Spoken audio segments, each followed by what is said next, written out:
First, I want to thank Lynn and her committee for selecting me to the Smith College Hall of Fame. It's truly a privilege to be among my second-year classmates as we accept this honor. As I thought about Smith's intercollegiate program and my part in it, it seemed to me that I had helped plant a tiny acorn that really struggled at first, but thanks to many people has grown into a mighty oak. In 1971, the Department of Physical Education planted this acorn, voting to have 3 intercollegiate teams on a trial basis, namely field hockey, basketball, and tennis.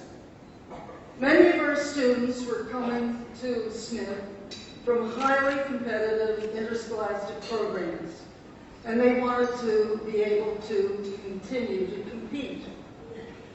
Several of us worked very hard to persuade the majority of the department to vote to try these teams. I remember as we left the meeting after the vote, successful vote, Jane Mott, the director of the Department of Physical Education at that time, looked at me and she said, "You have been in the most unlikely alliance that I have ever seen." Next, we had to get permission for President Mendenhall to take down plaques that were posted in the field house and in Scott Gym. They'd been put up by President Davis in the 40s. They said that there should be no intercollegiate competition at these facilities.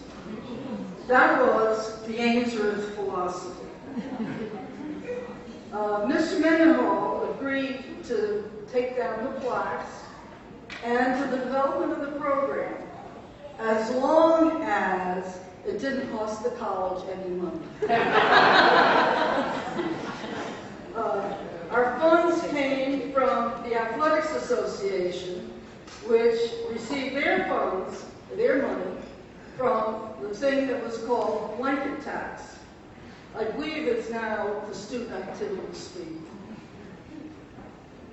There was no money for outside officials, no money for travel. We coaches and graduate assistants umpired the games. Can you believe it? All teams had to come to Smith to play. This was fine for field hockey because we had the best field in the Northeast. But it wasn't so good for basketball because in Scott Gym there was a balcony that intruded on the basketball court on all 4 sides. But that's the way it was. There was no Ainsworth Gymnasium.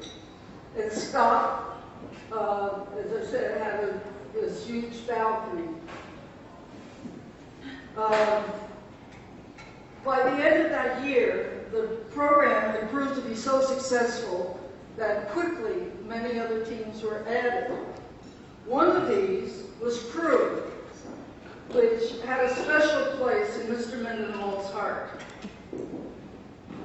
He didn't like the old small shells which were used on the pond, and they weren't suitable for racing. Now, as I said earlier, the program couldn't cost the college any money. So how are we going to get crew? Well, he had a friend of his who happened to be a friend of Freddie Gamble, who's here with Aggie Kurtz. He got Freddie Warburger to donate the first racing shell. Because it wasn't going to cost the college any money. As I said, no money. But Mr. Mendenhall planted his acorn that's now grown tremendously under the leadership of Karen, and he would have reveled in the success of the crew team that we're honoring tonight. In the fall of 1972, the First Smiths team went on a road trip. My former student, Aggie Kurtz, who was at Dartmouth at the time, called and asked if I would bring my team up to play. It was their first year of having women's field hockey. So I said, sure. I shudder to confess that there was no money for transportation. So we went in private cars. Mine, my graduate assistant, and a student's.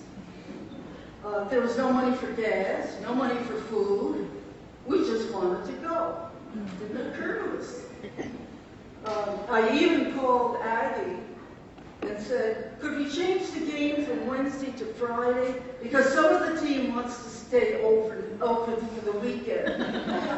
So she agreed, and she told me that there'd only be one spectator, so it would be okay. The program, this little acorn, struggled because it wasn't nourished properly. It didn't need money. It didn't rain, it needed money. When members of the swim team first qualified for nationals in 1997, Kim told me, we need $5,000. I gulped, and as acting athletic director of intercollegiate at that time, I had to go to the president. Now the president happened to be Jill Conway. She was developing an understanding of the needs of the program and immediately said yes. And the reason she could say yes was that Al Gordon had just given a large contribution for athletics. So that's how we began to grow. During the 70s, the acorn struggled. Ainsworth was under construction and formally opened on February 24th, 1977. Scott was being renovated on both levels. The obtrusive balcony was removed. And I might add that when we opened Ainsworth, Jill wanted to be sure that everyone got into the gym to see what it was all about. So she declared there would be no food served in the dormitories at lunch, and that you had to come to the gym to get your lunch. So that was a great beginning. Gradually, our facilities expanded to accommodate the growing program, the growing acorn. And as the program developed, the athletics administration, as well as the funding component, changed. Today, we can see that a mighty oak has grown really very, very well. It pleases me to be here tonight to show our appreciation for this and to honor you skilled athletes and coaches and past coaches, present coaches, and administrators. I'd like to add just one small request. I'm sorry President McCartney isn't here to hear this, but I will pass it on to Dean Lister and Lynn. Please continue to nourish our majestic oak. Thank you very much.